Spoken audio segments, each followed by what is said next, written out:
الحمد لله رب العالمين والصلاة والسلام على رسول الكريم أما بعد فأعوذ بالله من الشيطان الرجيم بسم الله الرحمن الرحيم وعن أبي غالب دعا أبو أمامة رعوسا منصوبة على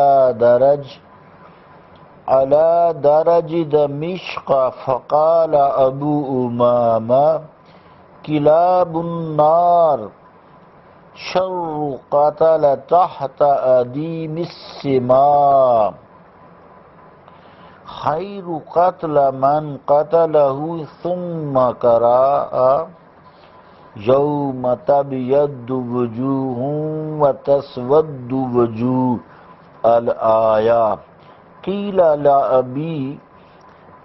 لأبي أمامة أنت سمعت من رسول الله صلى الله عليه وآله وسلم قال لو لم أسمعه إلا مرة أو ثلاثة حتى عدا سبعا ما حدثتكموه رواه الترمذي وابن ماجه وقال الترمذي هذا حديث حسن صدق اللہ و صدق الرسول الکریم۔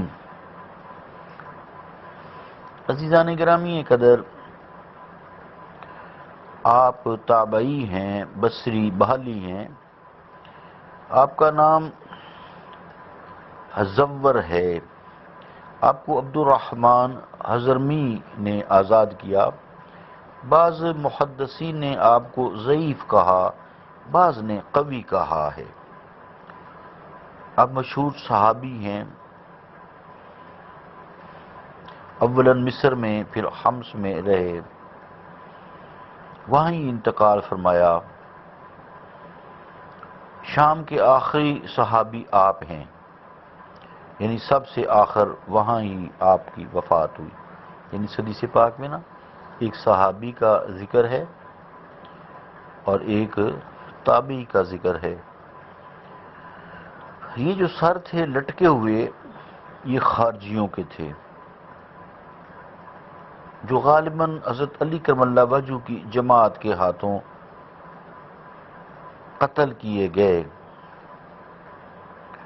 یہ چونکہ باغی تھے، خارجی تھے، باغی ہو کر گھروں سے نکلے تھے جنگ کرنے کے لیے، اس لیے اس گناہ کی پاداش میں بدترین مخلوق ٹھہرے۔ اور اس کی مثال دی ہے کہ یہ خارجی جو ہیں دوزخ میں کتوں کی شکل میں جائیں گے، کتوں کی، ڈاگز کی شکل میں جائیں گے، یا وہ دوزخیوں کے نزدیک بھی وہاں کتوں کی طرح ذلیل و خوار ہوں گے۔ پہلے معنی جو ہیں وہ زیادہ معلوم ہوتے ہیں کہ ان کی شکل جو ہے کتوں کی طرح ہو جائے گی، جو خلیفہ وقت کے باغی تھے، حاکم وقت کے باغی تھے۔ پھر فرمایا کہ کاش ایسا ہوتا، جو غازی انہیں مارے وہ بہترین غازی ہے، یعنی جس نے ان کو مارا ہے وہ بہترین غازی ہے، کیونکہ انہوں نے خارجیوں کو، باغیوں کو شہید کیا، قتل کیا ہے، یا جو ان کے ہاتھوں شہید ہو جائے وہ بہترین غازی ہے۔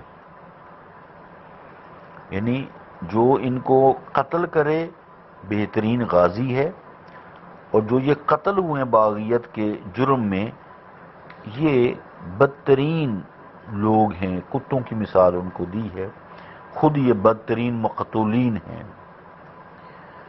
عزیزان گرامی قدر، اس حدیث پاک سے معلوم ہوتا ہے، یا اور جو اس طرح کے مفہوم کی احادیث ہیں، کہ حضرت ابو امامہ کے نزدیک جو ہیں خارجی لوگ مرتد ہیں، خارج از اسلام ہیں اور کافر ہیں۔ بعض نے انہیں بدعتی اور گمراہ مانا ہے، عزیزان گرامی قدر، حضرت علی کرم اللہ وجہ سے جب جنگ صفین اور جنگ جمل کے بارے میں پوچھا گیا، جن لوگوں نے آپ سے جنگ کی تھی کیا یہ لوگ مشرک تھے؟ آپ نے فرمایا یہ تو شرک سے بھاگ کر آئے تھے۔ پھر لوگوں نے پوچھا کہ یہ اگر مشرک نہیں تھے تو کیا یہ منافق تھے؟ تو حضرت علی کرم اللہ وجہ شیر خدا نے فرمایا منافق تو اللہ تعالیٰ کا ذکر ہی نہیں کرتے، یہ تو اللہ تعالیٰ کا دن رات ذکر کرنے والے تھے۔ پھر لوگوں نے کہا کہ بھئی نہ یہ منافق تھے نہ یہ مشرک تھے، تو پھر یہ کیا تھے؟ حضرت علی کرم اللہ وجہ شیر خدا رضی اللہ تعالیٰ عنہ نے فرمایا یہ ہمارے دینی بھائی تھے جو باغی ہو گئے تھے۔